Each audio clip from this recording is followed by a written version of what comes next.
En Gerundio. Una vez más estamos aquí, Juan y yo. Y hoy tengo una cosa que para mí me estimula especialmente, es que parece ser que hay 3 personas más en el mundo, además de mi hija la pequeña, que se llama Antonella. Tú conoces a 3, ¿no? Sí. Lo cual me ha llamado muchísimo la atención, me parece fantástico. Y bueno, casi todos conocéis al Insti y la relación tan estrecha y tan cariñosa con NoSquare, y a nosotros nos encanta siempre que estéis aquí. Espero que lo disfrutéis mucho. Pues muchísimas gracias, Antonio, muchísimas gracias, Antonella, por compartir tu conocimiento y tu experiencia. Para los que no sepáis lo que es NoSquare, no pienso presentarlo, porque os vais a ir a la web y os vais a buscar la vida y os lo vais a empollar. Porque el otro día leí la anécdota del predicador y era un hombre que se ganaba la vida yendo de pueblo en pueblo, predicando, y tenía mucho éxito. Solo tenía un problema, y es que el sermón era siempre el mismo. Y claro, al ir de pueblo en pueblo, pues el éxito era vamos, inenarrable, ¿no? Hasta que un día llegó a un pueblo y les gustó tanto que le dijeron: por favor, padre, tiene que quedarse, tiene que repetirlo, tiene que contarnos más cosas, usted seguro que tiene una cultura vasta, ¿no? Y el tío toda la noche sin dormir pensando qué contaba, porque no se sabía otro discurso. Y a la mañana siguiente les dice: sé que alguno de vosotros habéis dicho que yo ayer hablé de cosas que me habéis llamado hereje, que pensáis que faltaba la palabra de Dios, que he mandado un mensaje que no es cristiano, y para demostraros que realmente era un mensaje cristiano y era devoto a la fe, hoy os lo voy a repetir. Y le repite el mensaje, ¿no? Así que no lo vamos a repetir lo que es NoSquare para que no nos llamen predicadores, y vamos a presentar a Antonella. Antonella es licenciada en psicología, máster en recursos humanos, coach y sobre todo persona que entiende a las personas, y por eso está aquí. Estáis escuchando transformación digital, estáis escuchando este palabra que se ha incorporado a la cultura de consultores y bueno, todo tipo de empresas que parece que si no hablan de transformación digital están muertas. Pues como todo en la vida empiezan las personas, y yo creo que Antonella le hemos pedido que le venga a dar la vuelta al asunto, ¿no? Que la transformación digital está estupendo como fin, pero que hay personas por el camino y sin ellas pues nada tiene sentido, ¿no? Así que, Antonella, muchísimas gracias. Muchas gracias. Bueno, yo me muevo mucho, así que a ver cómo me apaño con esto. Así que si me caigo, no lo grabéis. Bueno, muchas gracias a todos por estar aquí, por ocupar vuestro tiempo en pasar esta tarde juntos, y sobre todo a NoSquare y al EIE por hacer que esto sea posible y esta jornada. Como estábamos diciendo, yo quiero contaros un poco mi experiencia con la transformación digital, ¿vale? Y estoy totalmente de acuerdo con Juan con que estamos muy acostumbrados a decir transformación digital, y no sé vosotros, pero yo cuando escucho ya la palabra digital como que ya me produce rechazo. Es como me vuelva a hablar alguien de transformación digital, me da algo, ¿vale? Pero sí que es verdad que tiene mucho impacto en las personas, tiene mucho impacto en nuestro comportamiento, y es un poco lo que yo quiero compartir con vosotros. Y quiero empezar a preguntaros, si podríais levantar la mano quienes consideréis que tenéis un perfil digital. Muy bien, que conste en acta que han sido unas 4 o 5 manos, ¿vale? Los que habéis levantado la mano, ¿por qué consideráis que tenéis un perfil digital? ¿Para vosotros qué es? Con una palabra, un adjetivo, un ejemplo. ¿Usar Internet? Muy bien. Yo creo que es tener tu propia presencia. Presencia en la red. Genial. ¿Y los que no habéis levantado la mano, por qué creéis que no tenéis un perfil digital? Yo soy antropológico. Por principios, además. Normalmente cuando comparto esta pregunta con las personas, tendemos a pensar que si tengo un perfil digital es porque uso la tecnología, porque estoy relacionado con la tecnología o porque estoy en redes sociales. Y no es que no sea así, sino que a mí me gusta pensar también que el perfil digital no tiene que ver solo con la tecnología y con las herramientas, sino con una actitud. Que se trata de digitalizar mentalidades y no solo herramientas, hábitos o trabajos. Quiero hacer con vosotros algunos ejercicios. Entonces, como no sé si todos, como sois muy digitales, has dicho analógico, pero eres digital porque no tienes papel. Os voy a dejar algunos papeles para que los podáis repartir, ¿vale? Y creo que también, por si no lo tenéis, he traído bolis, porque quiero hacer un ejercicio con vosotros. Muchas gracias.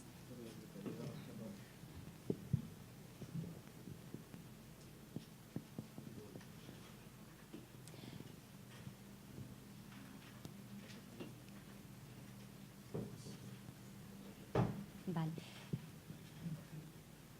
No te preocupes. Vale, vais a tener todos una hoja y un boli. El ejercicio que vamos a hacer es muy, muy sencillo para empezar, ¿vale? Voy a esperar a que tengáis todos el papel antes de descubriros lo que vamos a hacer. Sois más digitales de lo que habéis dicho, ¿eh? Que nadie tiene boli y papel.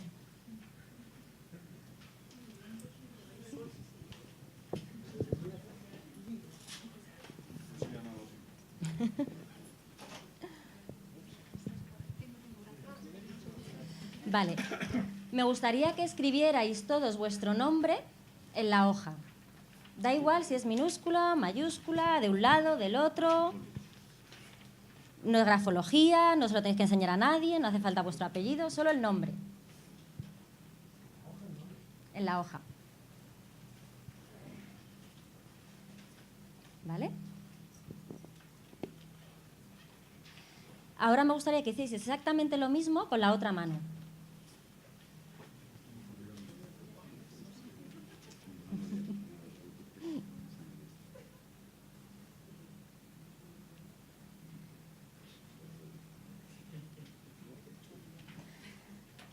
¿Qué tal esta segunda vez?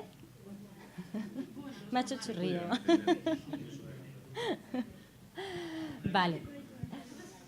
¿La primera vez que habéis escrito vuestro nombre ha sido algo sencillo? ¿Lo habéis tenido que pensar? Nada, ¿no? Algo totalmente innato y automático. ¿Y la segunda vez? Un desastre. Pues mira... normalmente cuando escribimos con nuestra mano no preferente, lo primero que nos sucede además es que nos da la risa. ¿Vale? Nos da la risa, nos colocamos de otra manera, buscamos qué postura podemos poner para conseguir escribir, ¿vale? Como que a priori nos parece muy difícil. Y es un poco lo que quiero que hagamos en el día de hoy. Estar cómodos en lo incómodo. Es decir, que esa segunda vez que nos ha incomodado escribir nuestro nombre y que es algo que lo hacemos peor, que consigamos estar cómodos en lo incómodo. Porque toda la transformación digital, como veremos, nos trae algunas partes de incomodidad, sobre todo a los que menos acostumbrados estamos.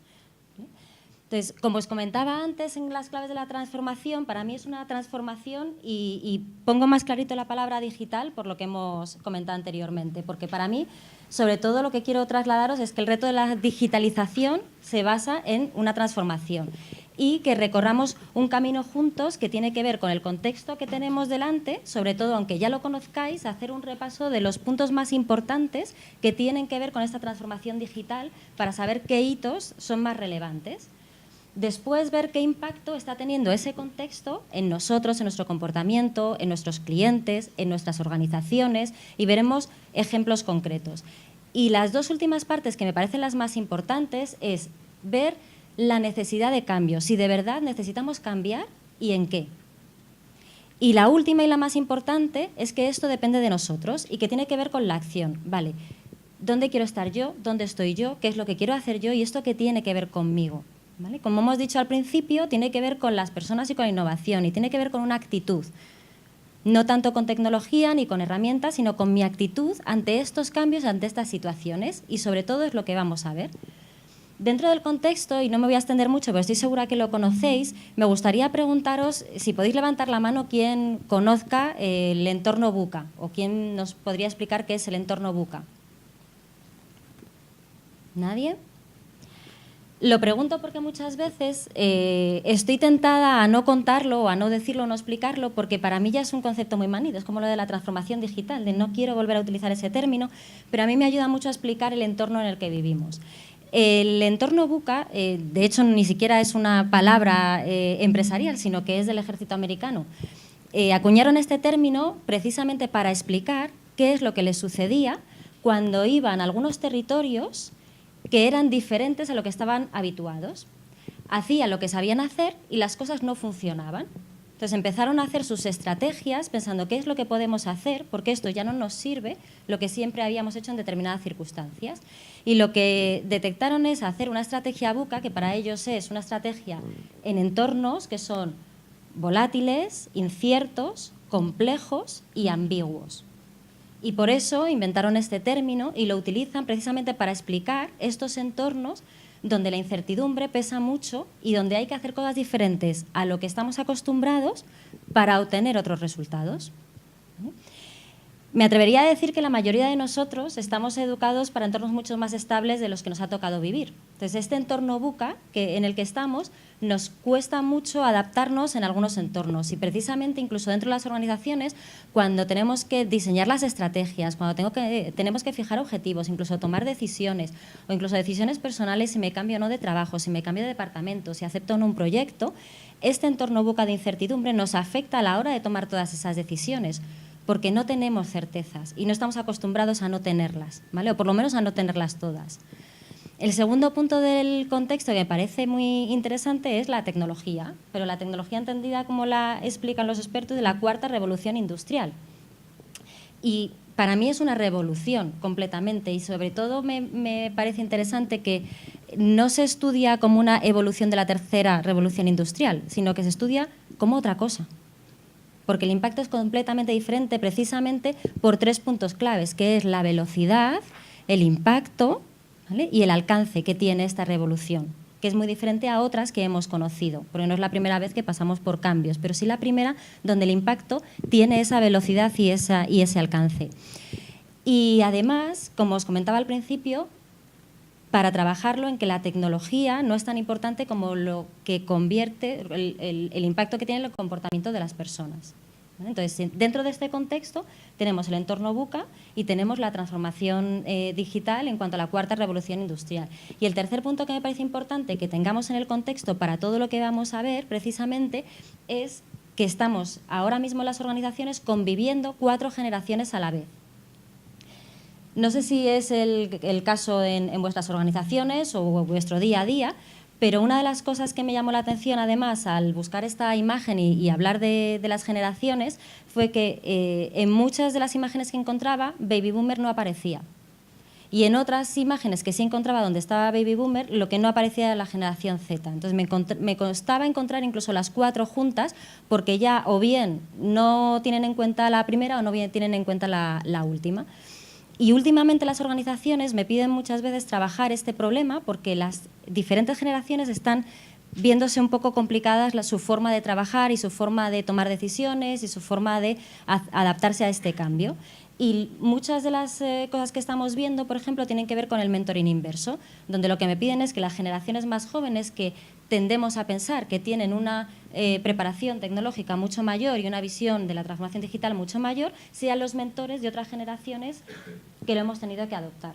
Y como idea no está mal y está funcionando, pero un poco mi visión y lo que yo aporto en ese tema es trabajarlo más bidireccionalmente, es decir, que no sea un mentoring inverso, sino que el mentoring sea bidireccional, es decir, que ambas generaciones puedan ser mentores para realmente poder trasladarse y aprender los unos de los otros.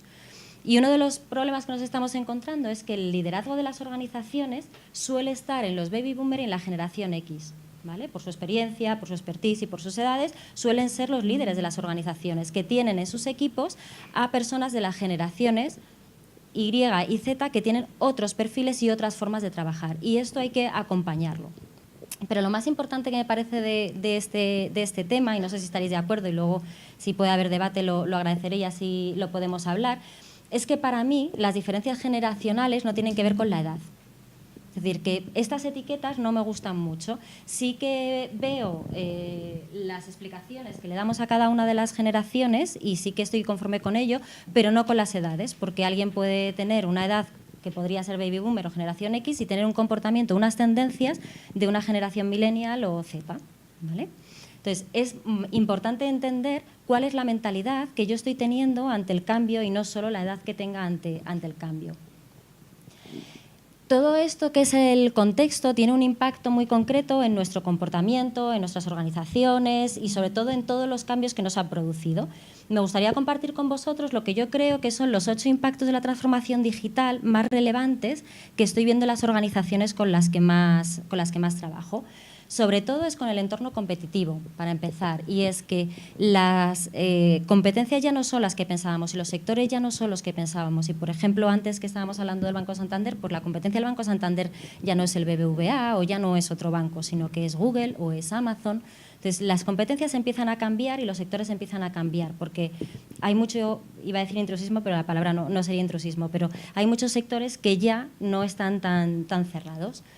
También en procesos y metodologías de trabajo, porque precisamente por cosas que vamos a ir viendo y la velocidad a la que va todo, hemos incorporado metodologías de trabajo muy diferentes a las organizaciones, como son las metodologías ágiles, para conseguir trabajar desde una forma mucho más rápida, más creativa, más colaboradora y que además permita sacar productos y servicios mucho más rápidos de lo que estamos acostumbrados habitualmente. Entonces hemos empezado a trabajar de una forma diferente en las organizaciones. También en los modelos de negocio, y luego veremos un caso concreto, entonces no os voy a adelantar mucho, y sobre todo para mí el cambio está en la relación con el cliente. Todo lo que es el foco en el cliente, sea en la relación que en el conocimiento que en la experiencia. De hecho, me parece incluso muy característico que exista ya una formación en experiencia de usuario y experiencia de usuario de cliente. Precisamente por todo lo que se necesita, poner al cliente en el centro, entender cómo es su comportamiento, analizar todos los datos y crear productos y servicios muy adaptados a este nuevo cliente que tenemos, que además tiene un comportamiento muy diferenciador y tiene unas necesidades muy diferentes con las que diseñábamos antes. Y por último y más importante para mí es la organización, la cultura de la organización y la innovación, que es lo que os decía al principio, las personas y la innovación. Es decir, todo este cambio, cómo conseguimos incorporarlo en la organización para que las personas se adapten al cambio, lo promuevan, lo empujen y no les provoque rechazo y que además consigan innovar. Quiero hacer un mínimo ejercicio con vosotros, que a lo mejor ya algunos lo conocéis o lo habéis visto, pero me parece interesante para ver el impacto competitivo del que os hablaba antes. ¿Quién creéis que es el proveedor de contenidos más popular que no crea contenidos? ¿Quién diríais que es? Facebook. ¿Y el mayor retailer del mundo que no tiene stock? Alibaba. ¿El proveedor de música más famoso que no tiene derechos musicales? Spotify. ¿El proveedor de alojamientos más valorado que no tiene inmuebles? Airbnb. ¿Y la compañía de taxis más grande del mundo que no posee vehículos?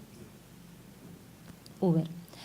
Todo esto que está sucediendo no solo tiene que ver con estas organizaciones, sino con a qué organizaciones han desbancado estas empresas y también con nuestro comportamiento y cómo usamos nosotros estas herramientas. Y no sé si vosotros estáis ya muy familiarizados con todo este tipo de cosas, pero a mí la imagen me parece graciosa y ver un poco cómo cambian nuestros comportamientos de compra, porque no sé si lo hacéis, pero muchas veces vamos a la tienda simplemente para probarnos los zapatos, para ver si es la talla que necesitamos, pero luego lo compramos todo por Amazon o lo compramos por Internet. Entonces está cambiando mucho nuestro comportamiento y podríamos, y si no luego lo tendremos, un debate bastante interesante sobre cuánto se nos está yendo de las manos la tecnología, ¿vale? Pero el caso es que sí que la tecnología vino para quedarse, ¿vale? Para proponernos y hacer muchas cosas positivas y que no veamos solo lo negativo, que para mí esta imagen es negativa porque entonces para mí significa que este mundo está hiperconectado, hiperdigitalizado. Y sobre todo, lo que os decía al principio, que es un cambio exponencial, es decir, que muchas veces cuando hablo con clientes y hablo con otros compañeros, muchas veces tendemos a pensar que esto no nos va a tocar, que esto no va con nosotros, que realmente el cambio no es tan grande y que el impacto no va a ser tan grande y que son un poco burbuja, pero en realidad nuestro pensamiento es muy lineal y este cambio es exponencial. Y los cambios que estamos viviendo impactan un montón en nuestros comportamientos. Si pensáis, ¿algunos sois usuarios de Car2Go? ¿Sí? ¿Hace cuánto creéis que está Car2Go en el mercado? 1 año. ¿Vale? Y yo muchas veces ahora pienso, ¿cómo vivía yo sin Car2Go? Y ahí solo hace 1 año que estaba, o WhatsApp, o otras, o Wallapop, si lo utilizáis, son muchas herramientas que hace nada no estaban, pero que ahora no nos imaginamos que no puedan estar. Entonces, cualquier pequeño impacto tecnológico, y por eso es la 4ª revolución industrial, impacta directamente en nosotros. Quiero hacer un ejercicio con vosotros, y ahora que tenéis la hoja lo podéis hacer, y el ejercicio va a durar 5 segundos, así que tenemos que ser rápidos, pero lo que os voy a pedir que hagáis en 5 segundos, todos a la vez, es que dibujéis una flor.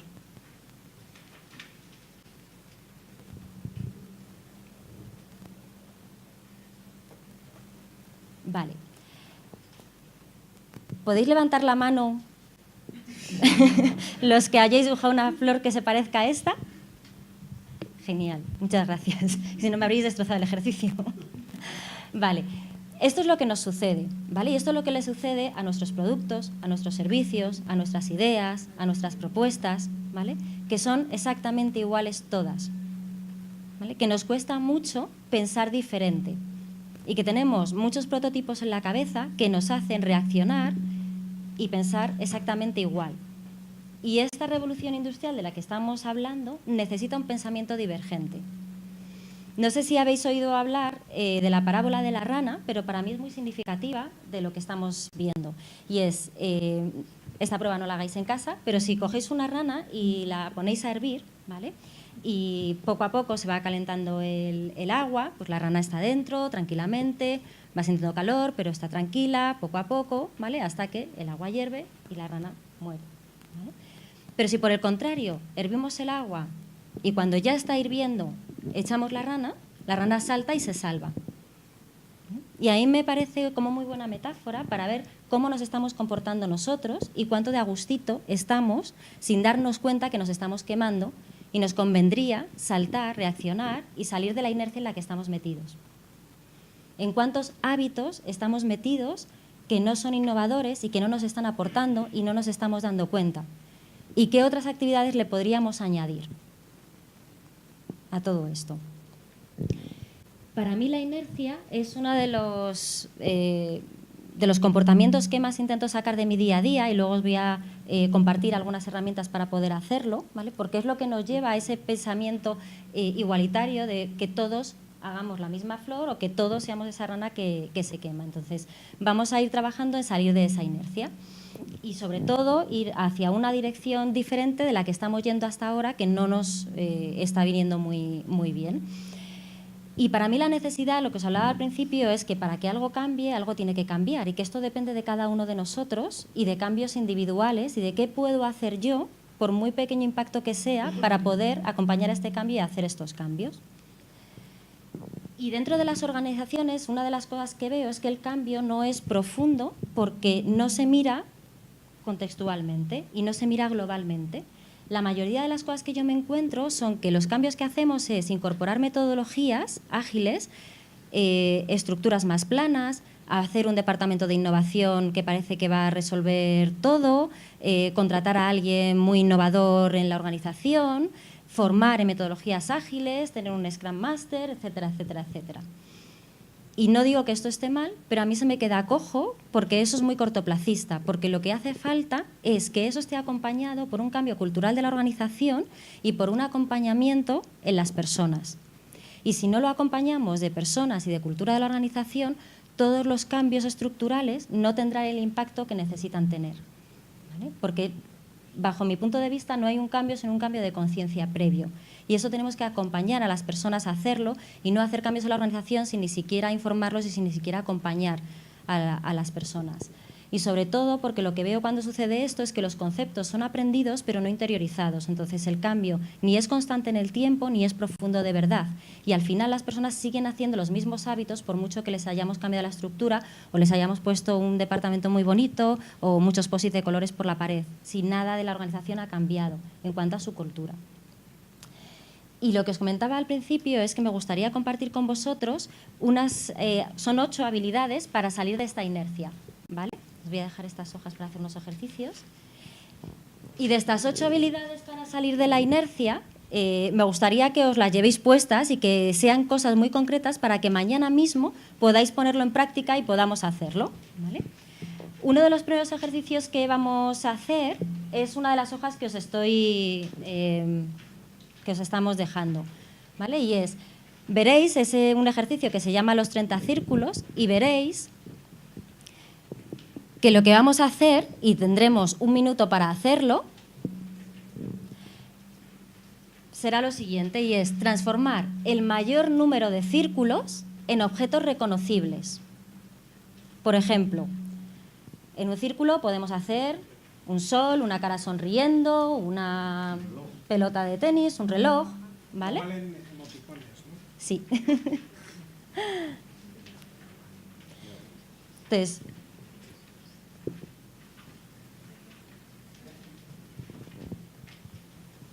a partir de ahora, lo voy a cronometrar, vamos a tener 1 minuto desde ya, 1 minuto para poder hacer esto.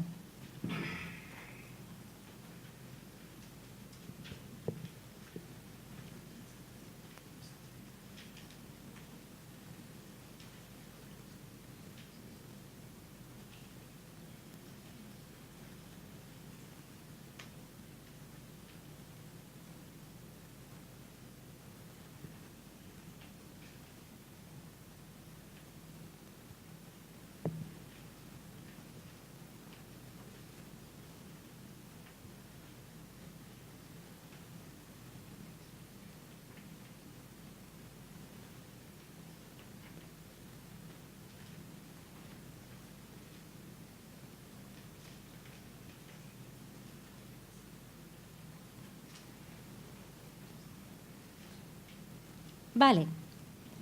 ¿Qué tal ha ido? ¿Quién ha podido cumplimentar más de 6 círculos? ¿Vale? ¿Más de 10? Vale, muy bien. Este primer ejercicio es para la primera habilidad para salir de la inercia. Una de las cosas que podemos hacer y que nos va a venir muy bien hacer, que es entrenar la parte derecha del cerebro, que es la que menos entrenada tenemos. Tenemos un pensamiento muy lineal, muy racional, que nos hace pintar a todos la misma flor, se acopla, que nos hace pintar a todos la misma flor, y es muy eficiente poder hacer ejercicios que nos hagan salir un poco de nuestro pensamiento y empezar a hacer cosas diferentes, ¿vale? Entonces, para entrenar la parte derecha del cerebro tengo que empezar a hacer cosas diferentes. ¿Habéis hecho algo similar a esto? Muchas veces cuando hacemos el ejercicio, y a lo mejor luego vemos estos ejemplos, muchas veces me dicen, ya, pero es que no nos has dicho que podíamos juntar 2 círculos, ¿vale? Y esto es característico de nuestro pensamiento lineal, es porque no diga que se puede hacer, no lo hago. Estamos tan condicionados a solo hacer lo que nos dicen que podemos hacer, que ni siquiera nos planteamos que pueda hacer una cosa diferente. Es una de las primeras cosas que nos va a ayudar en el tema de la innovación. El segundo hábito es el de provocaros, que os provoquéis vosotros y que provoquéis a los demás. ¿Y cómo podemos provocar? Haciendo cosas totalmente diferentes. Es decir, muchas veces tenemos reuniones ya muy marcadas o muy pactadas de los martes a las 4 en tal sala y siempre hacemos lo mismo. De esa manera no podemos pensar diferente y no podemos innovar. Entonces, por ejemplo, poner reuniones totalmente diferentes o en sitios diferentes, o reuniones que no estén dentro de la organización y que puedan estar fuera de la organización. Provocar es también comer con gente diferente, que normalmente muchas veces en las organizaciones siempre comemos con las mismas personas, con nuestros mismos compañeros, comer con gente diferente que nunca haya comido o que nunca haya hablado, incluso con gente con la que no simpatice. Es provocar cambios porque las ideas no surgen en el vacío, sino que están muy condicionadas por el entorno, por el sitio, por el lugar, por las personas que estén, por el humor. Entonces, provocar que esas cosas sucedan para que yo pueda pensar diferente y pueda encender esa parte derecha del cerebro. También que seamos más doers y que pensemos menos. Y no significa que no pensemos, sino que muchas veces nos tiramos 3 horas o 3 días o 3 meses pensando sobre una idea, pero no la llevamos a cabo y no hacemos nada. sino que solo nos pasamos de reunión en reunión dándole vueltas, pero sin sacar nada. Y no solo enfocado a nuestros productos y servicios, que ya sí que cada vez más con las metodologías ágiles empezamos a sacar productos y servicios más rápido, incluso en beta para poder ir probándolos, sino que lo hagamos con nosotros mismos y que nos pongamos a prueba y que hagamos cosas. El otro día, escuchando a un compañero, dijo que tenía el método del espagueti y me pareció algo muy, muy curioso. ¿Cómo comprobáis vosotros que un espagueti está hecho? Lo lanzas, vale. Soy medio italiana, esto es un sacrilegio para los italianos, pero aquí se hace y se lanza el espagueti para ver si está hecho o no. Pero muy metafórico para ver que para hacer hay que sacarlo, hay que hacerlo, hay que probarlo y ver si está hecho o no está hecho. Y si está hecho, ok, si no está hecho, vuelve a la olla y lo sigo trabajando. ¿Vale? Pero que lancemos, que hagamos, que nos movamos, que no nos quedemos sentados pensando en todo lo que podría hacer, en cuántas cosas puedo hacer yo, sino que mañana mismo empiece a hacerlo y empiece a incluir cosas que sean observables y medibles. No sé si conocéis al cofundador de LinkedIn, pero dijo una frase bastante acertada, que era que si al lanzar tu producto no te avergüenzas de él, es que lo has lanzado demasiado tarde. Precisamente para indicarnos esa necesidad de hacer y de sacar el producto. Y la siguiente es que seamos poco enamoradizos con nuestro producto, con nuestro servicio y sobre todo con nuestras ideas. Es decir, que seamos muy críticos con la primera idea que tenemos, que la retemos mucho, que le demos muchas vueltas y que no tengamos miedo al error. Que probemos y que incluso, aunque nuestra idea nos guste mucho, poder aceptar otras ideas de otras personas que a lo mejor a priori no nos impactan tanto, pero que hagamos la prueba de aceptarlo y que seamos, pues eso, poco enamoradizos con lo que nosotros queremos. No sé si conocéis a Jeff Bezos de Amazon, imagino que sí, pero es muy interesante leer están publicadas en internet, las cartas a sus socios, porque son para enmarcar y dice cosas muy interesantes, como por ejemplo que son el mejor lugar para fallar, ¿vale? Y se vanaglorian de ser el mejor lugar para fallar, no de lo bien que hacen las cosas, sino de que prueban, fallan y es la mejor manera para saber si eso va a funcionar o no va a funcionar. Entonces falla pronto y falla rápido para poder ir mejorando. Para esto, lo que os comentaba antes de la gestión del cambio, necesitamos una cultura que acepte el error, no digo que lo premie, por lo menos que no lo castigue. Y revisar cómo son incluso nuestras evaluaciones del desempeño o nuestro liderazgo para saber si estamos penalizando ese error. También que seamos abiertos, y abiertos en la diversidad, en si de verdad estamos abiertos a pensamientos completamente diferentes a los nuestros, a personas completamente diferentes a nosotros, a otro tipo de generaciones, a lo que sea.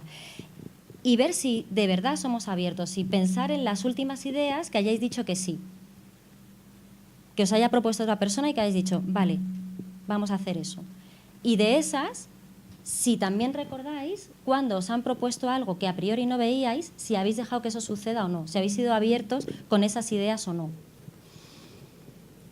Pensar en 5 personas que sean vuestras 5 personas de referencia, vuestras 5 personas de confianza, las 5 personas a las que les daríais todo, por así decirlo, y que no sean vuestra familia. ¿Sí? ¿Tenéis gente en la cabeza ya? Vale, pues de esas personas pensar qué edad tienen, de qué nacionalidad son, de qué género son, qué gustos tienen. Normalmente, y luego me contaréis si ha sido así en vuestro caso, es un ejercicio que trabaja mucho la diversidad, porque lo que nos encontramos la mayoría de las veces es que esas personas en las que confiamos, que son nuestras 5 personas de confianza y en las que hemos pensado, son iguales a nosotros. Son normalmente de nuestro género, son normalmente de nuestra edad, son normalmente de nuestra nacionalidad, son muy parecidas a nosotros. ¿Y esto qué significa?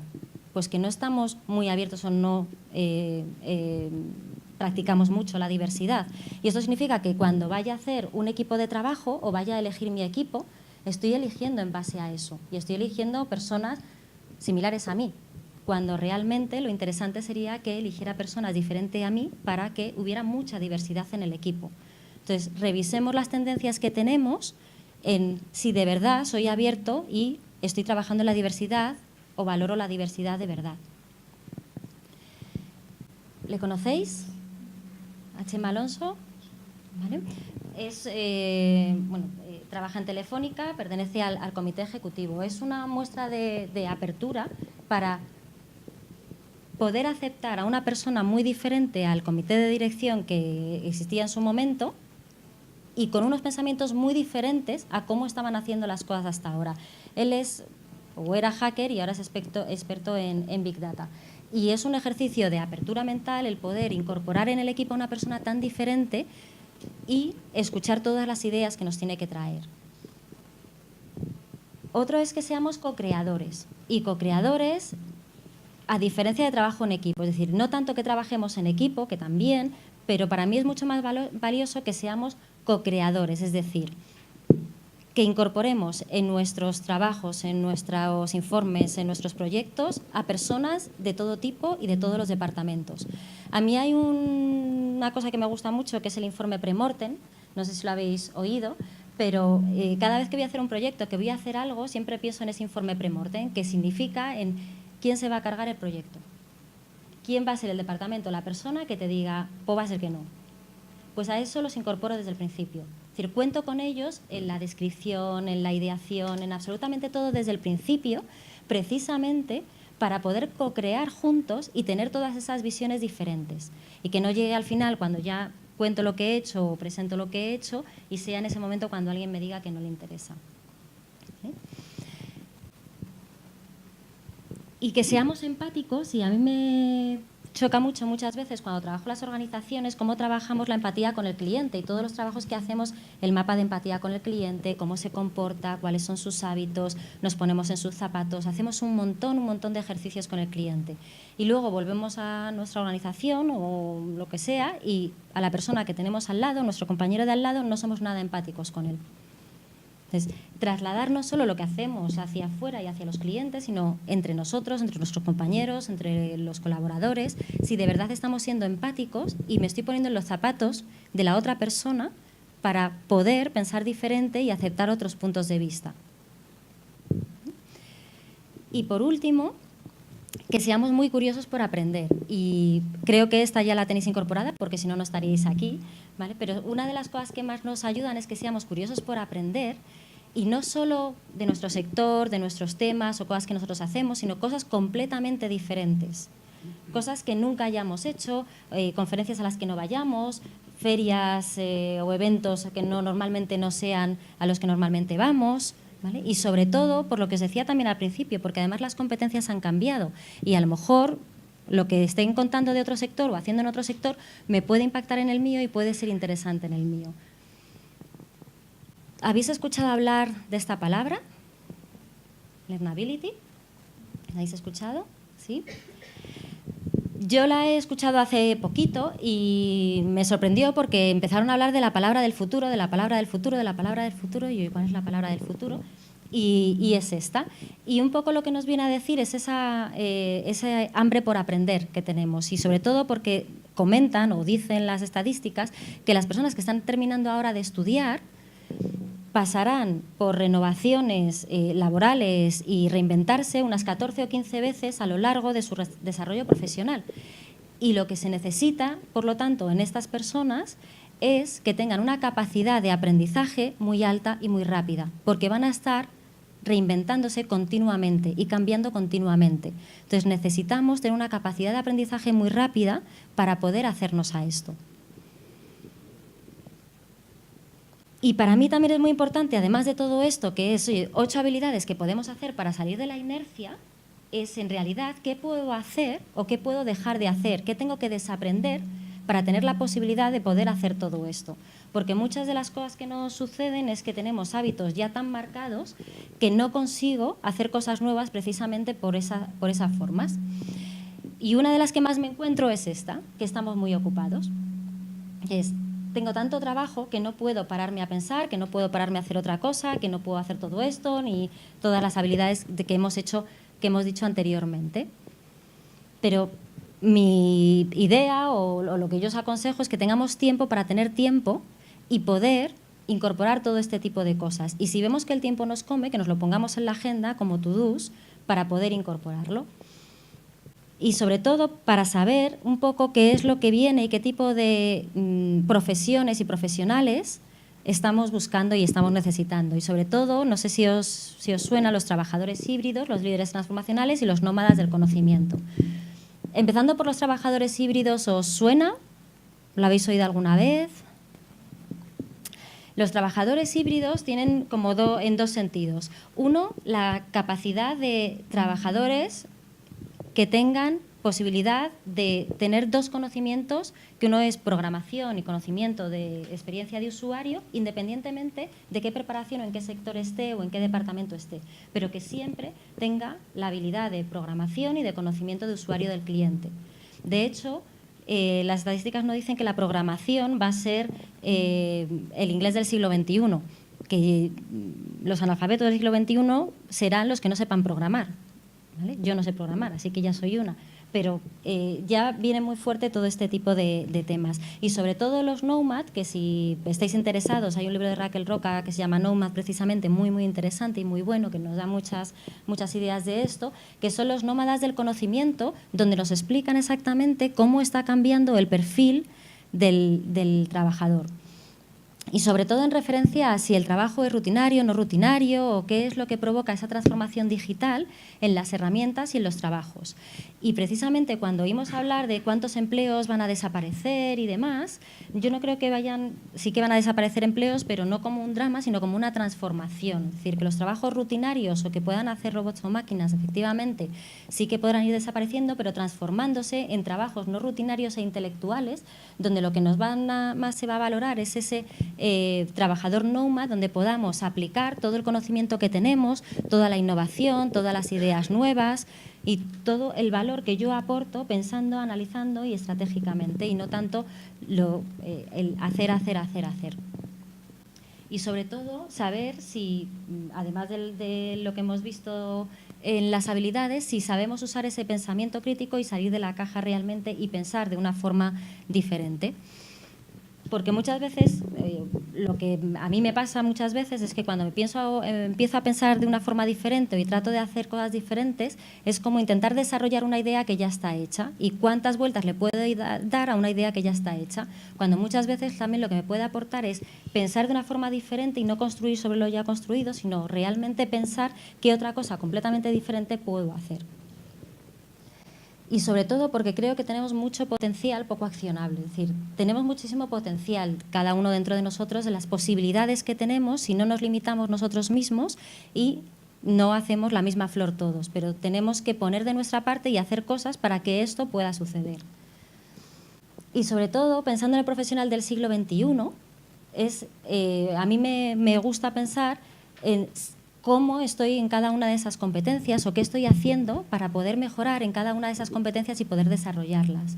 Sobre todo en las primeras de aprendizaje continuo, como hemos visto anteriormente, es en esa visión estratégica, pero una visión estratégica teniendo en cuenta toda la parte de transformación digital que hemos visto al principio, es decir, si estoy teniendo en cuenta todos esos cambios para saber hacia dónde debe ir el negocio.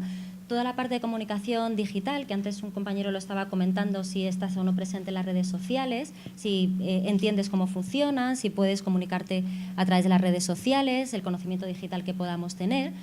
Y sobre todo el trabajo y el liderazgo en red, porque muchas de los cambios que está habiendo es que nuestros equipos no siempre están presentes, no siempre tenemos a la persona para poder liderar, para poder hablar con esta persona. Tenemos diferentes culturas, diferentes países donde vamos a estar trabajando online. Entonces, es una habilidad también que es muy bueno desarrollar para evitar presencialismos y cosas que ya conocéis. Y sobre todo la última, de la gestión de la información, me parece muy relevante porque no sé si es vuestro caso, pero en su momento yo crecí oyendo mucho de la información es poder. Y vi mucho en las organizaciones ese hecho en sí, es cómo guardaban la información, cómo solo una persona sabía de un tema, y ahora mismo eso está cambiando mucho y toda la gestión de la información es completamente diferente, que es compartir esa información, co-crear juntos, ¿vale? Y si hicieseis este ejercicio y os pidiera que os visualicéis dentro de 2 años y que penséis un momento, os visualicéis de verdad dentro de 2 años y penséis qué estáis haciendo, dónde estáis, quién está a vuestro alrededor, qué tareas estáis haciendo, si estáis a gusto o no. Y si visualizarais todo eso, pensar si es algo muy parecido a lo que está sucediendo hoy o hay una diferencia. Si hay una diferencia y no es donde estáis hoy, ¿qué es lo que vais a hacer para ir caminando hacia allí? Y si es exactamente igual que hoy, espero que estéis muy convencidos y muy felices de cómo estáis hoy, porque si no, dentro de 2 años algo debería estar cambiando. Y precisamente para visualizarnos dentro de 2 años y poder hacer ese ejercicio, que pensemos, como antes habéis comentado también alguno, en la marca personal, porque somos nuestro propio departamento de comunicación y quienes tenemos que decidir dónde estamos, qué vamos a hacer, qué queremos ser, a qué nos queremos dedicar. Tener mucha autoconfianza, la creatividad y la innovación que ya hemos comentado, y sobre todo el ser bambú, que para mí significa ser muy flexible, ¿vale? Como un bambú, precisamente por esa incertidumbre y por esos cambios de los que hemos estado hablando al principio y de todo lo que nos vamos a ir encontrando, ser muy flexibles para poder remontar y para poder levantarnos cada vez. Sobre todo crear redes y compartir, porque con lo que os he dicho antes de la gestión de la información me parece importantísimo todo el conocimiento común que tenemos, ¿vale? Y básico para mí el autoliderazgo y el autodesarrollo, es decir, no esperar a que mi organización haga algo o mi responsable haga algo o mi compañero haga algo, sino que yo decida y haga qué es lo que necesito, ¿vale? Y que el cambio empieza por mí. Os voy a pedir un ejercicio, pero nos vamos a tener que levantar. Voy a dejar me oís, ¿verdad? Voy a dejar un segundo el micrófono aquí. Os vais a tener que levantar y lo que os voy a pedir es que quepáis estando así, ¿vale? Si abrís los brazos...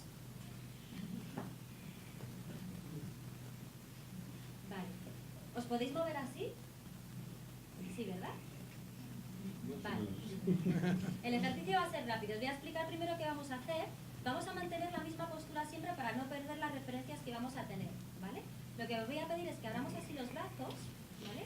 Y giremos y nos quedemos con una referencia de mi mano derecha. Es decir, yo lo que voy a hacer es girar para atrás y llegar lo más lejos que podáis con mi mano derecha, así, ¿vale? Podéis doblar las rodillas porque si no os haríais daño. Vale, volver y ahora os digo lo que vamos a hacer, pero es simplemente para explicaros lo que vamos a hacer. Podemos doblar las rodillas y hacer así. Y lo que quiero que hagáis es que memoricéis a dónde llegáis un punto fijo con esa mano derecha.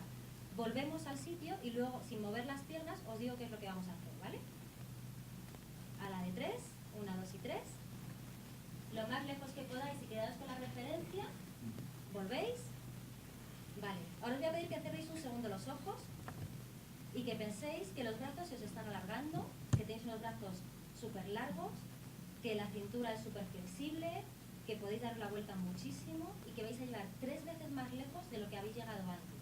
Que os vais a girar completamente y que vais a superar muchísimo ese límite inicial que habéis dicho que era vuestro superior, ¿vale?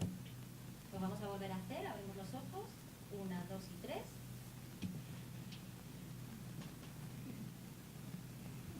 ¿Habéis llegado más lejos? ¿Todos? ¿Podéis sentaros? Os podría tener así horas y llegaréis cada vez más lejos sin romperos. Pero un poco lo que quería mostrar con este ejercicio es la capacidad que tenemos de visualizar y de conseguir las cosas, ¿vale? Y que cuando yo creo que mi primer límite es 1, ¿vale? Y que os he comentado al principio de llegar lo más lejos que podáis, la segunda vez, si de verdad quiero llegar más lejos, consigo llegar más lejos. Y que cuando nos dicen, o lo habréis oído muchas veces, eso de piensa en positivo y te ocurrirán cosas buenas, ese tipo de cosas, no va de temas de chamanes ni nada de esto, sino que si de verdad yo visualizo las cosas y estoy convencido de lo que voy a conseguir, ¿vale? Esto con la lotería no funciona, pero con el resto de cosas sí, puedo conseguir cambiar muchas cosas. Y sobre todo, que cuando no lo consigo tiene que ver mucho con las limitaciones y con los miedos que tengo. Entonces, una de las cosas por las que yo detecto que no innovamos y que no hacemos todo este tipo de cambios de los que estamos hablando, y una de las limitaciones con estas transformaciones, es que tenemos miedo a fallar y tenemos miedo al error y tenemos miedo a dar una opinión diferente al grupo y tenemos miedo de dar una idea que inicialmente no funcione, ¿vale? Pero si quitamos todos esos miedos podremos conseguir muchísimas más cosas. Y sobre todo, que siempre hay alguien que da el primer paso. Entonces, que no esperéis a que otros den el paso, a que el equipo dé el paso, a que otras personas os indiquen, sino que seáis vosotros quienes deis ese primer paso y ese cambio individual. Y como resumen, las 3 cosas que me gustaría dejar marcadas, por así decirlo, de todo lo que he dicho me parece más importante, es que tomemos conciencia de dónde estamos, de cómo está el mundo, de hacia dónde va, de cómo es la revolución industrial, la 4ª revolución industrial, de qué es lo que está pasando, dónde están los sectores, todo, que luego piense en mí, en ese autoconocimiento de, vale, yo en esto, ¿dónde estoy? ¿En qué punto estoy? ¿Y dónde quiero estar? ¿Y cuándo quiero estar? ¿Y qué voy a hacer para poder conseguirlo?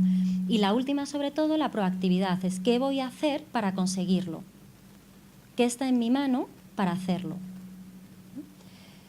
Y hay una frase de Julio Cortázar que me parece preciosa y que para mí indica lo que os trato de contar, que es que no puede ser que estemos aquí para no poder ser.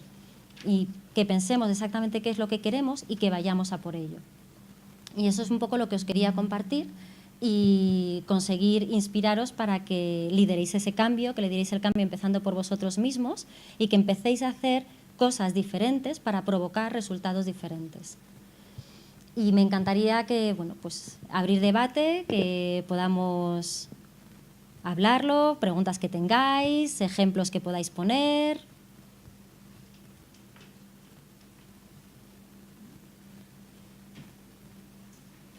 Me ha encantado la presentación que has hecho, pero claro, lo que he tenido en la cabeza en muchas organizaciones que yo he trabajado, hemos trabajado todos, esto, como tú me has dicho antes, empieza por comité.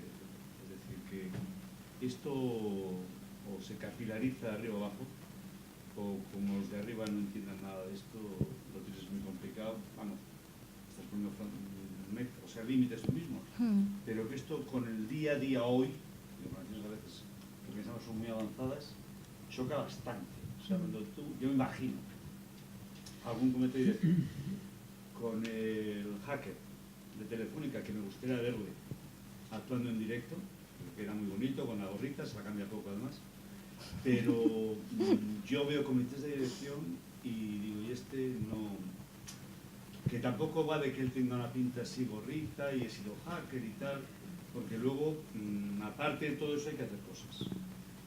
Entonces, eso no sé cómo lo ves tú. O sea, perdón, no se oye. Que no puedes hablar. Bueno, que cómo ves tú el hacker de Telefónica metido en el comité de dirección con relación a su... Bueno, Payete lo está cambiando todo, ¿no? Álvarez Payete. Pero esto, que no va solamente de marketing de Telefónica, queda muy bonito. Realmente a él le hacen caso y si le hace caso a los demás. Tú lo has citado aquí, ¿no? Que él también tiene que decir, yo de los del pasado, y no estoy yendo al pasado, estoy muy de acuerdo contigo con el tema de la edad en estas cosas, pero ¿cómo conjuga todo eso? Eso me gustaría saber cuál es el ejercicio del día a día, ¿no? Sí, en mi opinión, efectivamente, el cambio tiene que estar liderado por el comité de dirección, obviamente porque si no es muy difícil, siendo que no está toda la responsabilidad en ellos y que sí, lo que os he comentado antes, que el cambio empieza por uno mismo y que efectivamente si empezamos a cambiar comportamientos es algo muy contagioso que además impregna la cultura de la organización y no hay más remedio que ir adaptándose a ello. En relación al otro tema que comentaba sobre Chema Alonso y demás, creo que en ese caso la palanca del éxito, por así decirlo, es el apoyo incondicional del CEO para el resto del equipo. Efectivamente, el resto del equipo puede tener más reticencias y al final se ven obligados a trabajar de una determinada manera o a aceptar determinadas cosas que no ven a priori, precisamente por el apoyo que tiene del CEO. Entonces, hay que conseguir, por supuesto, quiénes son los que apuestan por el cambio, quiénes son las personas en las que te puedes apoyar en la organización y quiénes son tus detractores, para también tener identificado qué personas les va a costar más, y no solo les va a costar más, sino que te lo van a impedir y te van a poner más problemas para poder hacer ese cambio. No sé si alguno quiere comentar. Sí, yo no quería comentarlo, pero como lo has puesto a huevo, pues ya, Juan, no me puedo contener, lo siento. Fíjate, yo creo que desde luego el planteamiento general es impecable. La pregunta es si el futuro ese que viene de camino tiene mucho espacio para las, voy a decir, muy grandes organizaciones. Y esa es la clave de la historia. Porque si tú abres la jaula, los pájaros se largan. Y a lo mejor se te queda uno muy gordo que ya no sabe volar. Hace 30 años, que se dice fácil, mandamos un grupo de amigos un ensayo a la Mont Pelerin, que por supuesto ni nos contestaron, donde hablábamos de que en algún momento la gente que no resuelve problemas, sino que descubre problemas, tendría que ser capaz de vivir dignamente de ello. Es decir, que el sector servicios, que en gran medida coarta nuestras capacidades de movimiento, debería dejar paso al siguiente estadio, que es cuando la gente se desarrolla en libertad dentro de las organizaciones, sobre todo trabajando en buscar cosas nuevas, ¿no? Y yo creo que ahí las grandes organizaciones que están bien dirigidas son conscientes de este problema y bueno, es una cuestión abierta cómo se va a resolver.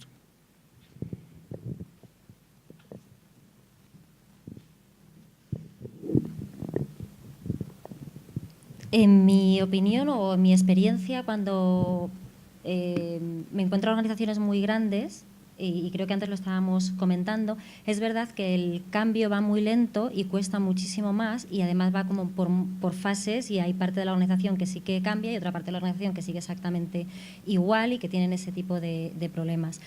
Creo que poco a poco sí que van a ir, no les queda otra que ir cambiando o ir desapareciendo, y de hecho en el 2020 aproximadamente, las estadísticas ya no nos podemos fiar ni siquiera de ellas, pero bueno, si nos fiáramos de las estadísticas, en el 2020 aproximadamente la mitad de las empresas que habrá no han nacido hoy. Y entre las grandes estarán empresas que no tienen ni 20 años, menos de 20 años de antigüedad.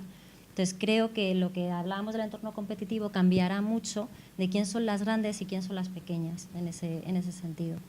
Bueno, por lo que comentas. Un dato que has dado tú antes, las 4 grandes, Facebook, Apple y las otras 2 que siempre son las mismas, valen ahora mismo ya y equivalen en capitalización a más de los 20 grandes bancos del mundo. Se ha tomado otro día. Sin embargo, yo estoy notando mucha resistencia al cambio. Quizás por el miedo que has dicho, el perder poder. O sea que realmente yo cuando empecé en banca en el año 79, 80-82 tenía más posibilidades de dar mi opinión que lo que mucha gente puede hacer. O sea, las grandes organizaciones se han jerarquizado de tal manera que es que se busca gente muy dócil y muy obediente. Y hablo de entidades, como decías tú, muy grandes. Entonces no busco más gente borregos y me llama mucho la atención. Yo creo que es mucho miedo a la resistencia al cambio, pero que no se deja. Oye, tú obedeces a lo que te mandan y cállate. Low profile, sobre todo donde hay fusiones por medio. Y te lo he contado a ti antes, por no extenderme. Es una de las cosas que más miedo. Sí, sí. Es una de las cosas que más se ven, precisamente la resistencia al cambio, lo que provoca el no querer cambiar. Ahora te pido yo perdón, Antonio, porque también voy a tratar de ser políticamente incorrecto, ¿no? Porque es que, o sea, escucho cosas y me recuerda a la época de la burbuja del año 99, de las .com, muchísimo. Veo a los consultores a utilizar la misma jerga. Si no estás, ya estás perdiendo el tiempo. El ejemplo de la rana.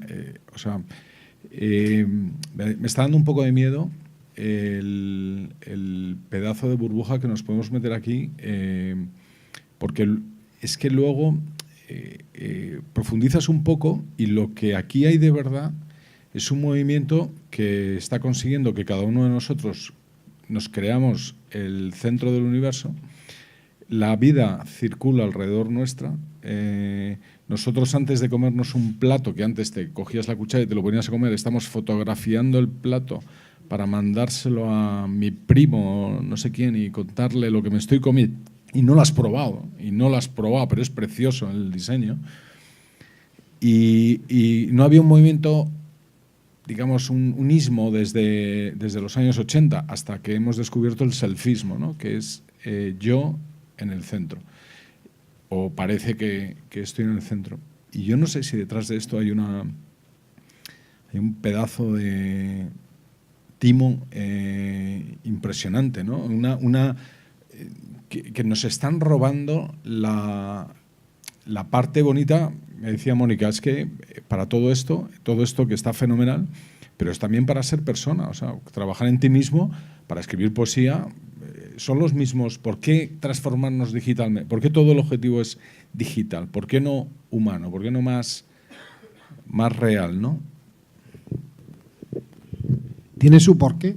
Juan, si te das cuenta, yo estoy muy de acuerdo contigo excepcionalmente. En el fondo yo creo que... Porque te espanta que te diga que estoy de acuerdo con lo que no puede ser.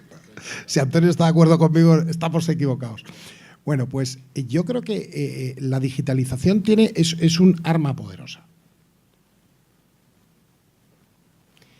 Y muy probablemente el arma más poderosa que había hasta ahora, que es el dinero, hay previsiones de que pierda el poder que tenía. Y yo creo que en la medida en que nos prostituyamos en nuestra más profunda forma de ser, cediendo de momento gratis, pero acabaremos cobrando por ello y sin ningún pudor lo haremos. Nuestra propia vida nos lo vamos a poner más difícil a nosotros mismos. Por eso cuando yo te diga que yo soy analógico, lo digo con plena conciencia de lo que estoy diciendo. Yo creo que la tecnología es una commodity. No sé por qué hay una especie de discurso respecto de la brillantez de esos niños que aprenden a programar. Había una revista, no habíais nacido aquí casi ninguno, que se llamaba Ordenador Popular, y a mí me pagaban un dinerito cuando yo tenía 11 años por publicarme una cosita hecha en BASIC para un ordenador que se llamaba New Brain. De verdad, que programar lo hace un tonto. Es decir, no hace falta ser superdotado para programar. O sea, lo que hay que hacer es saber dónde vamos. El error estratégico más importante es llegar a la cima de un monte, mirar y darte cuenta que te has subido al monte de al lado de donde tenías que montarte. Entonces, ahora te toca bajar y subirte al otro. Y yo creo que estamos un poquito ahí. Pero lo que hay que darse cuenta es que, claro, todo esto hace que sobre todo la gente más joven, entusiasmados con la inmediatez de los resultados que tiene, muy poco esfuerzo. Vamos, yo tengo un iPhone no sé qué, que me lo han dado el otro día, y resulta que hace los vídeos solos. O sea, de repente le manda a mi mujer un vídeo del otro día que estuvimos no sé dónde, y me dice, joder, es un fenómeno y tal. Digo, se ve que debe tener un modelo más bajo de iPhone que el mío, porque esto lo hace solo el cacharrito. O sea, yo creo que estamos... por eso se habla, por ejemplo, de talento. A mí me indigna cuando se habla de talento, y el talento es muy necesario. Pero talento es lo que tiene Ruth Beitia, esta magnífica saltadora de altura, medalla de oro olímpico de mi tierra, Cantabria querida. Y talento es el que hace lo que hacen los demás mejor. Pero el genio es lo que tenía Fosbury, que fue el primer tío que se atrevió a saltar de espaldas. Que es que hay que estar pirado para hacer eso. Bueno, pues yo creo que hay que acordarse más del genio que del talento. Y el talento es muy bueno, yo no lo discuto. Perdona, que parece un partido de tenis, te estamos quitando. No, es solo una... Es que sabéis que todos los años, este año por 7ª ocasión, organizamos los premios No Square. Me acaban de mandar un libro para que se presenten los premios, que te lo recomiendo para que lo lees, que se llama El ocaso de la gestión de recursos humanos. Y lo mejor es el subtítulo, que dice Liderazgo, talento, coaching y otros despropósitos. Con perdón.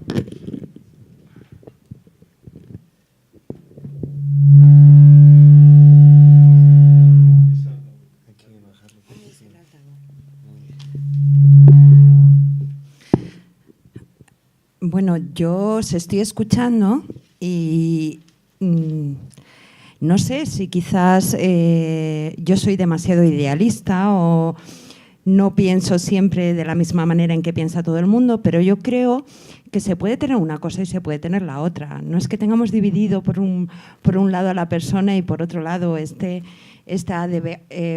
transformación tecnológica, ¿no? Esta humanización de las redes que realmente la hacemos nosotros con el uso que lo otorgamos, ¿no? Igual que todo el tema de la robótica, hay una serie de cualidades que tiene el individuo, como es la capacidad de crear, la capacidad de liderar, la capacidad de construir un mundo mejor, con un propósito, etcétera, etcétera, que yo creo que no puede hacer nunca y nunca pueden ser sustituidas por una máquina. Entonces, podemos utilizar la tecnología y las grandes organizaciones, y de veras que yo conozco grandes organizaciones y trabajo con ellas, los líderes de estos comités lo saben. Se puede tener esto y al mismo tiempo se puede trabajar la persona, el desarrollo de la persona, la integridad, el tener un mejor estándar de vida. Con lo cual, quizás esto a mí me suena un poco, disculparme por la sensación de los comentarios, pero es un poco, al principio cuando salieron los móviles, yo que soy también de la época del teléfono de toda la vida que teníamos que marcar, ¿no?, con la ruleta. Al principio muchos nos negábamos, ¿no? Esto de la tecnología me tiene todo el día enganchada, pero al final lo que nos va a posibilitar es una calidad de vida y una mejora de vida. Tenemos el Skype, tenemos un montón de cosas. Entonces, se puede trabajar desde el interior o trabajar con el liderazgo, con la persona, con la innovación, con la capacidad de crear nuevos proyectos, y se puede digitalizar y se puede transformar una empresa, un proyecto, etcétera. Eso está ahí, cada vez va a ir a más. Entonces, es una cuestión de que si nos subimos a la montaña de enfrente, a lo mejor tenemos, como ella decía, la cintura flexible, y ahí somos capaces de ver una perspectiva que desde la montaña en la que pensábamos subir no somos capaces de ver. ¿Hasta dónde vamos a llegar? Bueno, pues las previsiones, el tema de la robótica, la Internet de las cosas ya lo tenemos aquí, todo el tema de las 3D, bueno, pues es así. Entonces es lo que nos toca vivir. No hay más. Y yo, claro. Polemizar, ¿no?, por alusiones. Pero, o sea, estás hablando con una persona, consejero, director general de una empresa de 200 empleados, comprando empresas de tecnología, llevo iPad, llevo iPhone. O sea, estoy metido hasta las trancas en esto, te lo puedo asegurar. O sea, estoy absolutamente, tengo cuenta de LinkedIn, de Twitter, de Facebook, todo. O sea, el pack completo del Ken y la Barbie, lo llevo, el digital. Pero lo que, digamos que estoy provocando, lo que estoy tratando de generar es ¿dónde ha quedado el humanismo? Tú dices, está en las relaciones, está en la red. Yo sinceramente no lo veo. O sea, veo más postureo, veo más posverdad, veo más, no sé, quizás estoy muy pesimista hoy, pero lo veo peor que lo veía hace unos años, ¿no? Más complejo.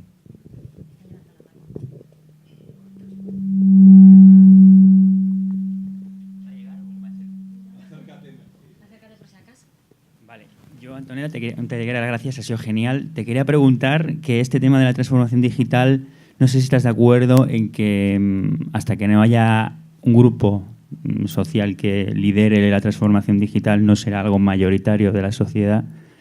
Y claro, después de tu pitch me sorprende esto porque nuestros actuales líderes, los políticos, ¿no?, que desgraciadamente vivimos en esta sociedad todavía, ¿no?, que son necesarios, todo lo que has dado pues son justo lo contrario, porque has dicho capacidad por desaprender, ellos tienen discapacidad por aprender, ser más curiosos por aprender, a lo mejor son curiosos pero para robar, ser más empáticos. El mejor político es el más psicópata. Tú que eres psicóloga sabes que su cerebro no tiene capacidad para ser empático, porque un psicópata pues naturalmente nace con un cerebro diferente.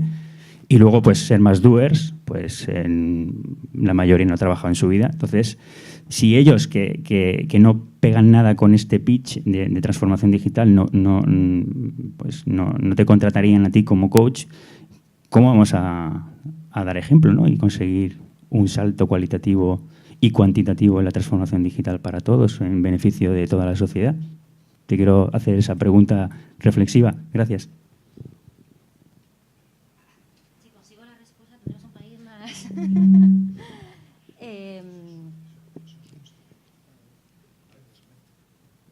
O sea, estoy de acuerdo contigo en la parte que sí, no.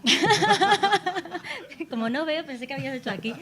Estoy de acuerdo contigo en la importancia de tener un liderazgo que impulse todo este tipo de cambios. Y efectivamente estamos faltos de ese liderazgo que de verdad ayude a hacer un cambio de todo lo que estamos viendo. Y creo que las situaciones que estamos viviendo precisamente es por falta de ese liderazgo. Muy de la mano con una falta a lo mejor de que hemos perdido un poco de humanismo o de perspectiva o de, no sé si de visión o de enganche, es decir, el... Dentro de 10 años no estaremos hablando de eso. Lo que me preocupa es como la transformación digital es de personas, son personas que tienen que liderar esto, porque no estamos hablando de red social donde Facebook puede liderar el cambio a un modelo de red social o un buscador como Google. No es tecnologías. La transformación digital hace las personas y los líderes que deben hacerlo mayoritario pues no están preparados para eso.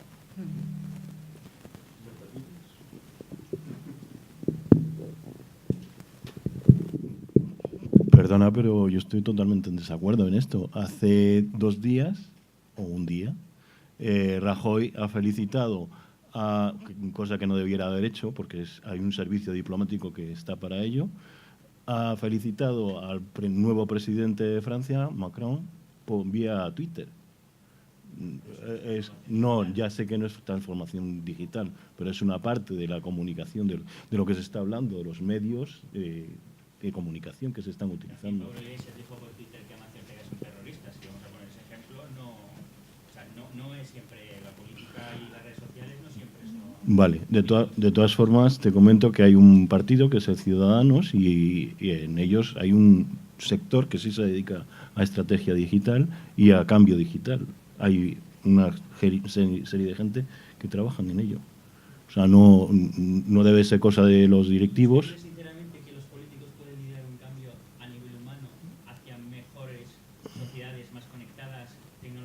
Para eso están. Yo veo que Francia casi gana Le Pen, en Austria el segundo partido es un partido fascista y ha ganado Donald Trump. O sea, no veo que los políticos vayan hacia eso, sino lo contrario. Quería pedir el micrófono. Sí. Por no irnos mucho del tema, no sé, como habéis levantado mucho las manos, pero para no desviarnos mucho del tema y no entrar sobre todo en temas políticos, por favor. Por allí creo que ese señor estaba antes. Hola, buenas tardes a todos. Bueno, Antonio me conoce. Yo empecé, y él sabe lo que tengo, en un mundo muy estructurado. Yo he sido toda mi vida camionero. Entonces, siempre me gustó aprender. Soy autodidacta, él lo sabe. Y yo me movía por toda Europa y miraba información de transporte, veía revistas y siempre me encontraba 4 noticias que compartían 5 o 6 grandes medios. Y yo me hacía una pregunta. Empezábamos, lo que tú hablabas, yo soy de la generación del teléfono, y yo muchas veces ahora digo, joder, qué felices éramos cuando había que parar en un bar a buscar un teléfono y llamar al jefe. Y lo que decías tú, el jefe, palabra de Dios. Bueno, empezamos con la transformación y a lo que iba. Y yo que soy muy curioso de naturaleza, decía, vamos a ver, yo ahora estoy en Alemania, voy para España y vamos a poner que hay un accidente en Burdeos. ¿Cómo me entero yo que hay un accidente en Burdeos? Si nadie me está diciendo que hay un accidente en Burdeos, ¿por dónde me tengo que desviar? Y así me pasaba una vez y otra y otra. Y empezamos, que ya el teléfono en la cabina, yo me acuerdo del primer 400 aquellos de Line. Me acuerdo que subía un día de Sevilla al norte y había que parar en un punto determinado, en una montaña, de aquel armario, que algunos acordaréis de aquel armario, para coger 3 líneas para poder llamar. Bueno, pues vamos avanzando y seguíamos en ese punto. Y entonces yo bueno, seguías trabajando y siempre buscando y me encontraba siempre 5 noticias, 6 camiones, 3 cosas, 4 nuevas, 3 remolques, pero nadie me decía, ostras, ha habido un accidente en tal sitio, tengo que hacer algo. Y ya saben que me metí. Empecé de cero. Hice un periódico digital y empecé a hacer lo que no hacían ellos. Yo publico una noticia actual, me las busco y la publico. Hay un accidente en tal sitio, un corte en la frontera, la publico. Hago también otra información, otro tipo de información, ¿no? Busco más social, más enfocado a lo que yo soy. No al empresario, al camionero, al que está todo el día en la carretera. Y él sabe cómo empecé. Hoy estoy a nivel mundial en unos 600.000 lectores, datos de Google. Y estamos mi pareja y yo. Empecé yo solo.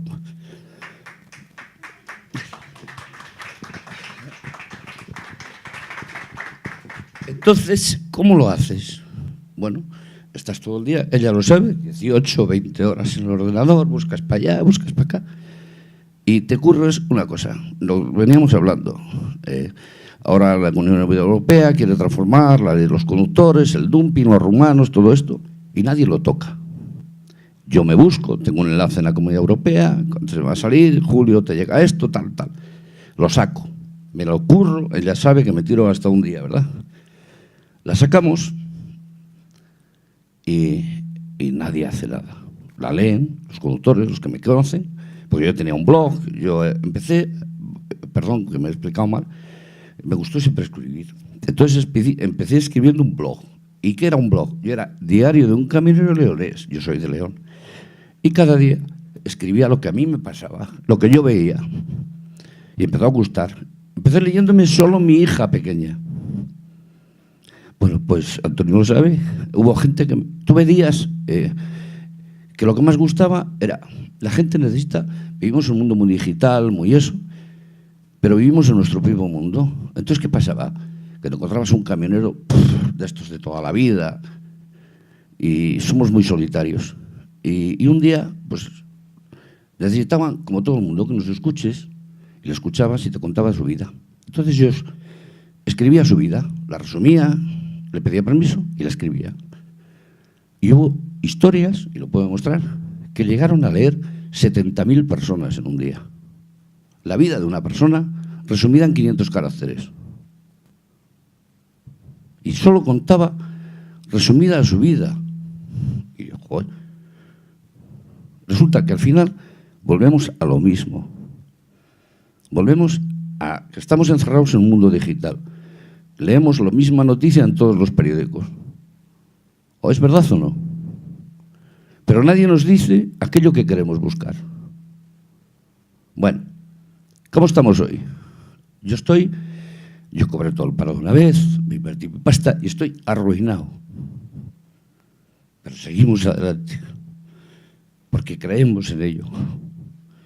Pero a lo que iba, sacas una noticia, ahora van a reformar, y nadie la publica.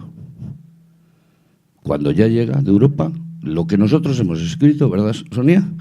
Lo publica Cadena de Suministro, lo publica Transporte Mundial, pero nosotros fuimos los primeros. ¿Con qué se quedan? ¿Con qué se queda el camionero que es el camionero de toda la vida, el de ahora? Muchos nos dicen, esto es mentira, esto no te lo creen. Cuando se dan cuenta, dicen, joder, este tío. Pero resulta que yo he sido el primero. Yo he perdido un día en hacer esa noticia. Y a los 5 o 6 días, ves que Transporte Mundial la saca Cadena de Suministro, pero saca lo que yo hice. ¿Me explico? En lo que yo perdí un día. Él lo resume. Y creo que vivimos en un mundo tan cerrado, tan digitalizado, tan eso, que lo que tenemos que buscar es eso, lo que yo decía, tener una presencia en la red, ser una marca. Es decir, este tío, pero hace esto. ¿Quién me lo va a contar? Me lo van a contar los demás, pero ¿quién me lo va a contar primero? Él. Y eso es lo que quería contar, nada más. Gracias.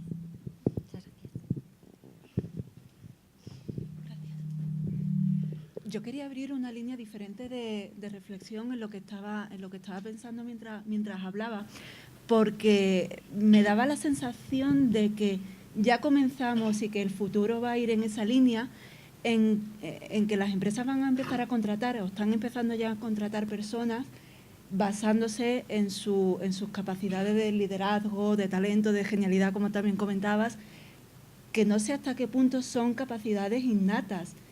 Y en ese sentido, versus la titulitis que hasta ahora ha imperado, ¿no? Sobre todo en España, no sé cómo pueden convivir ambas cosas o cómo hay personas que sin tener esa capacidad de manera innata puede acceder a puestos o a avances o a empresas innovadoras con las mismas oportunidades, digamos, ¿no? Y hasta qué punto también en el sistema educativo eso se tiene en cuenta o se puede tener en cuenta, porque no estamos hablando tanto de personas millennials que ya tienen 20 años, sino también de personitas que pueden tener 6, 7, 8 años y que dentro de 20 van a ser esas personas del futuro. Bueno, era una línea de reflexión que no sé, me gustaría también saber qué piensas al respecto.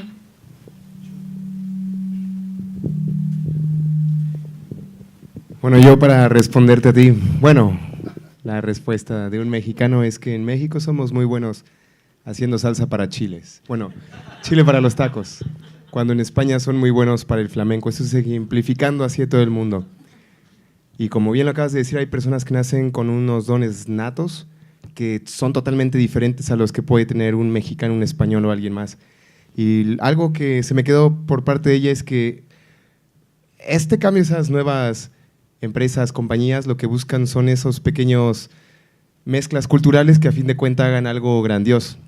Y como personas, si cada uno tiene algo único, tú tienes algo único, al igual que cada uno de nosotros, todos juntos, bueno, se hace de una forma…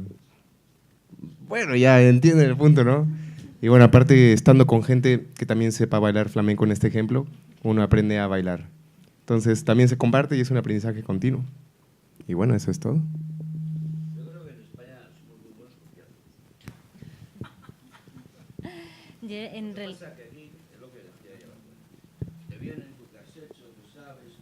Pero luego te encuentras, te encuentras gente joven, gente de 15, 14 años, gente que está estudiando, que hablas con ellos, te quedas, joder, son alucinantes, pero tienen ideas que nadie cree en ellas.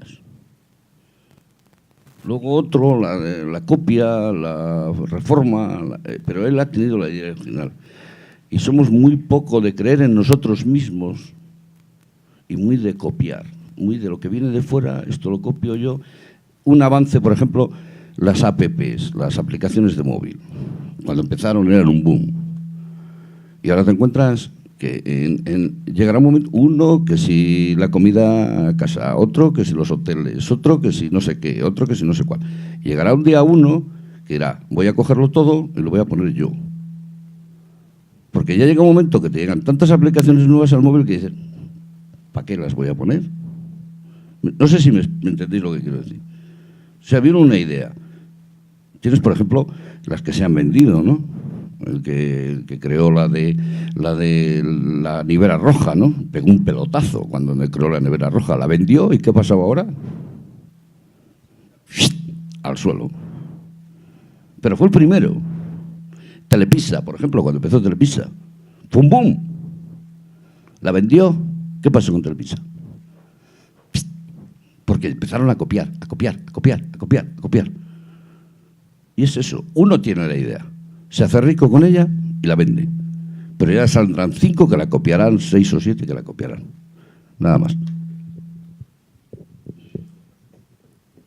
Simplemente para contestarte lo que estabas comentando antes, en mi opinión, sí que todos nacemos con muchísimas habilidades innatas y es precisamente en los colegios donde nos cortan muchas de las creatividades, de la innovación que tenemos, y se están haciendo muchísimos cambios en la educación que ayudan a que podamos dar rienda suelta a ese tipo de innovación y a todo el potencial que llevamos dentro. Entonces yo creo que dentro de la educación se están haciendo muchas cosas que ayudan a lo que estabas comentando y dentro de las organizaciones, en otros perfiles, ya están cambiando lo que se están buscando. De hecho, ya hay muchos anuncios de puestos de trabajo donde no están buscando un licenciado en Derecho, sino que están buscando es una persona que tenga habilidad para, o sea, habilidades y comportamientos, y no tanto, como decías tú, titulitis. Entonces, mira, yo lo he visto en las empresas, que no cuentan menos el título, lo que cuenta es que sepas hacer el trabajo.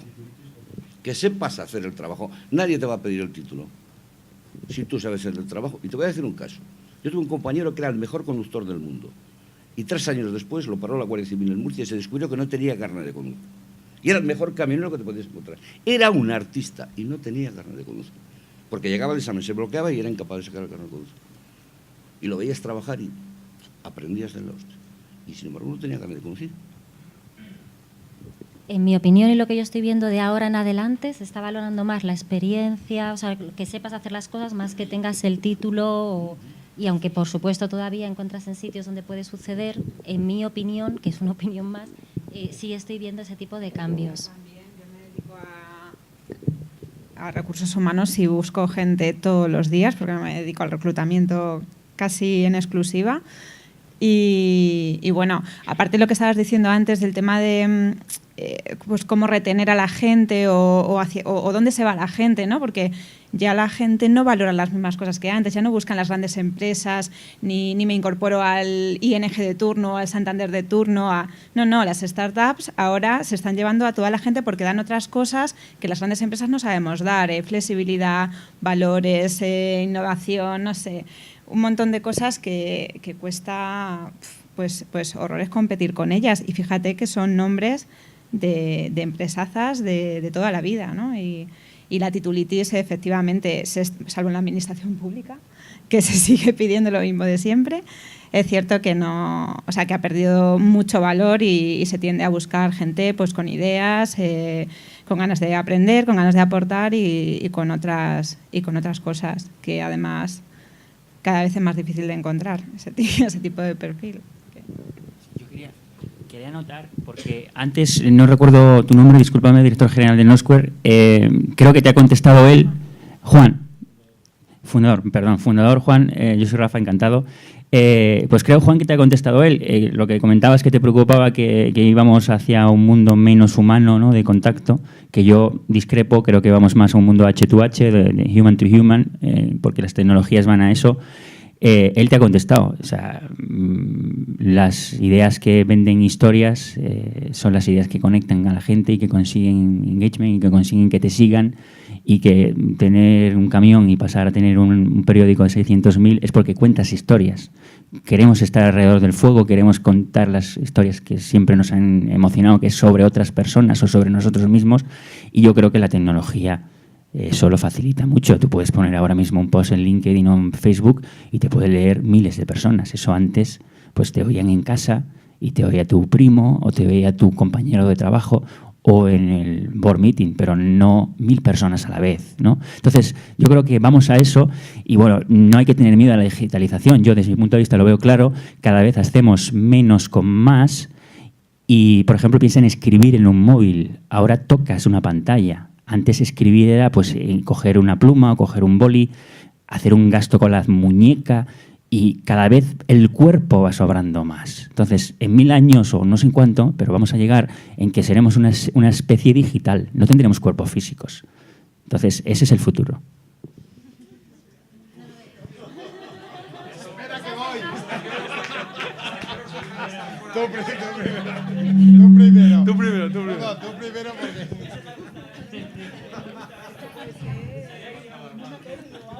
No, a ver, entenderme, yo creo que si no se nos va la olla y utilizamos la transformación digital como una herramienta más, no como un fin en sí mismo, y lo que creo es que me está dando la impresión de que como nos sitúan en el centro y nos dan tantas ventajas, y puedes escribir y puedes llamar y puedes medir y puedes hacer todo con ese móvil, con ese aparato, nuestra vida va, creo que se tarda 8 segundos en darte cuenta que te has dejado el móvil en casa. O sea, es absolutamente... Antes te lo dejabas y decías, joder, me he dejado el móvil, bueno, pues un día, oye, ponerlo en silencio que me lo he dejado. Hoy vuelves a casa, vuelves a por él. O sea, no se concibe ya un día de trabajo sin el móvil encima, ¿no? Sí. Te lo recuerda, ¿no? Te has separado de mí, ¿no? Y luego, ojo a la desigualdad. Los últimos 12 años o 14 años han sido los años de mayor desigualdad mundial, donde la desigualdad se está acrecentando. Donde esto de que esto nos hace a todos iguales, de que compartimos y tal, es una falacia como la copa de un pino. Y cada vez los sueldos son más... a la gente joven, pregúntale a un chaval que sale ahora con 22 años, 23 años, qué le están pagando al salir a trabajar. Por mucha programación que sepa, por mucho... la leche. O sea, bueno, sí, pero que ha coincidido. Igual no es culpa de la tecnología, ¿no? Pero, digo, si vamos... Estos ya nos cortan en el listing. No, en absoluto. Fijaos, es muy interesante, Antonella, porque yo creo que es de las veces que más debate ha habido y eso es verdaderamente porque es muy diverso el entorno.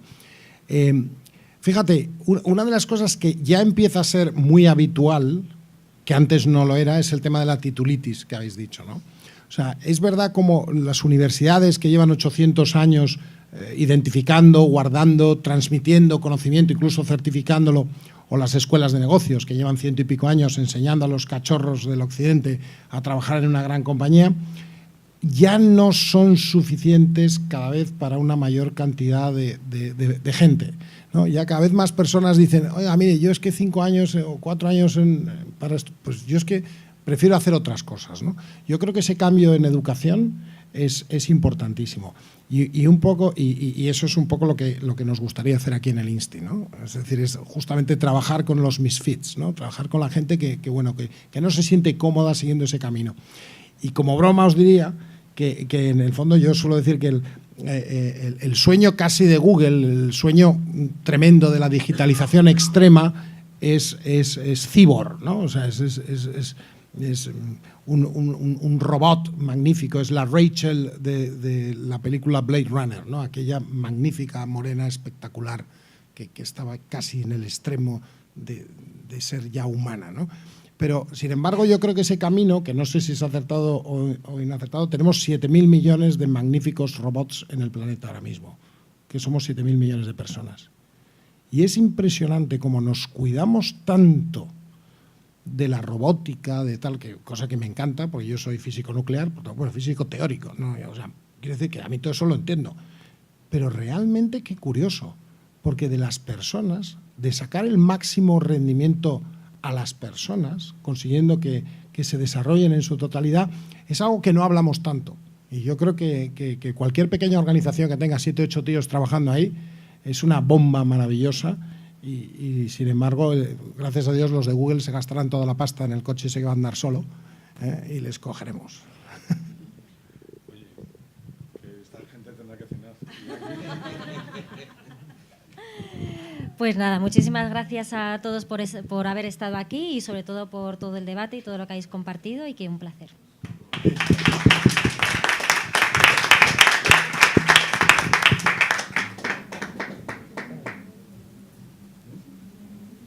Con la política.